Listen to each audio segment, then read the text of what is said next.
Welcome to the Kennedy Crusade. I'm Dr. Pat, your very, very humble host, because I do not have all the answers, but I do have a lot of questions. And today's question is, what impacts your health more? Supplements, food, exercise, taking drugs, versus what you think and believe. Taking supplements and eating a good diet and exercising, and if you have to take medications, doing it according to the doctor's recommendation, all that stuff is very, very important. And yes, it has a big impact on your health. But what about what you think and what you believe? Does it have a little bit of an effect or a lot of an effect? We're going to go back to 1962. In Japan, they did this incredible, famous experiment, and it's where the profession of psychoneuroimmunology was birthed.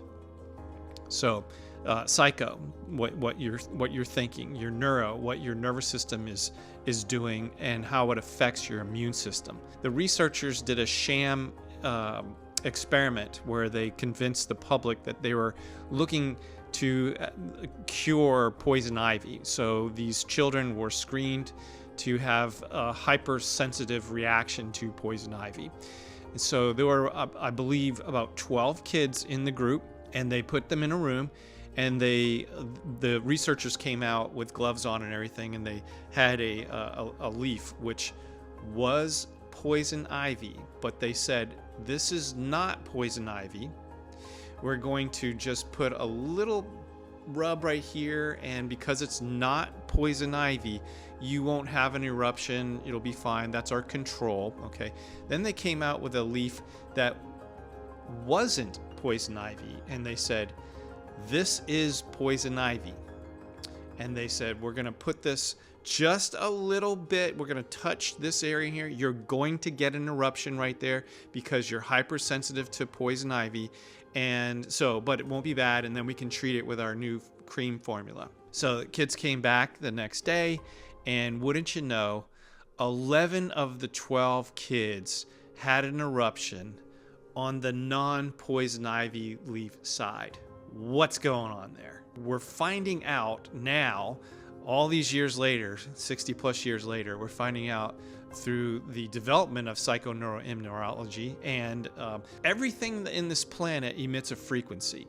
Chemicals emit a frequency, your clothing does, people do, and our brains are frequency generators, so they transmit frequencies, and also it's a receiver, so we receive frequencies. And so are our cells. Our cells can transmit and receive frequencies. So when you're taking a chemical in your system, it is working on the frequency level, and so your cells respond according to the frequency. But if you have a thought, and they found out that thoughts are 1,000 times stronger than actual chemicals. Isn't that crazy? So what you think is 1,000 times stronger than what you're putting into your body, what you're interacting with the environment. 1,000 times stronger. This is craziness. When I treat golfers, they will sometimes say that they go up to the tee and they go, oh, on the ninth hole, I always slice it. And you know what? They thought it, they believed it, they went ahead and sliced it. If you're at school and you've been told you're a slow reader, you're not good at math, you believe that, that's probably going to be your reality. So if you're a parent and you're telling your kid, oh my gosh, why are you so stupid? Why did you always do that? You're a knucklehead, you're this and that. Be very, very careful what you're saying, because on average, an adult has about 500 negative thoughts per day. That's a lot of negative thoughts. So what are we thinking? What are we believing about our health? It could be that, my family always is obese. My family always has diabetes. My family members get, sick all the time. Every time I do this, I always get sick. When I fly in the airplane, I get sick. Well, you know what? You're emitting those frequencies. And just like poison ivy, we're talking poison ivy. It didn't erupt on the poison ivy side. It erupted on the non-poison ivy side. just because they thought it, received it, and the body responded that way. I'll end with this. I had a patient many, many years ago.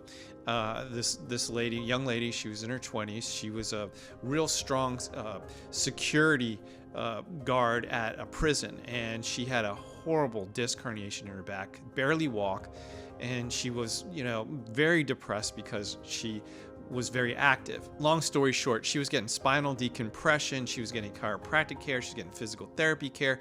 We were telling her about her nutrition and all that stuff, and she was not really getting any better.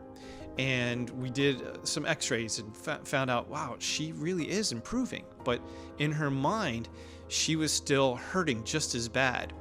And I asked her one day, I said, what bums you out the most? She goes, I used to be able to hike, and I loved hiking, and now I can't hike. I said, you know what, this weekend, go home and plan a hike. Do not hike, go plan a hike. She says, you think I could hike again? I go, absolutely. We're gonna help you get through this care program, because the goal is to get you to hike. And you know what? She came in that next week, no new treatment, nothing. She came in, she saw me, we did the treatment, and she goes, can I hike now? Can I hike now? And I was like, you know what? One more week and then give it a shot. Her care program went through the roof because she no longer thought, I can never hike again and life sucks and all this other stuff. She started to believe that she could hike again, and she got better. Be careful what you're believing, because if you believe it, you can achieve it. So until next time, eat smart and praise the Lord.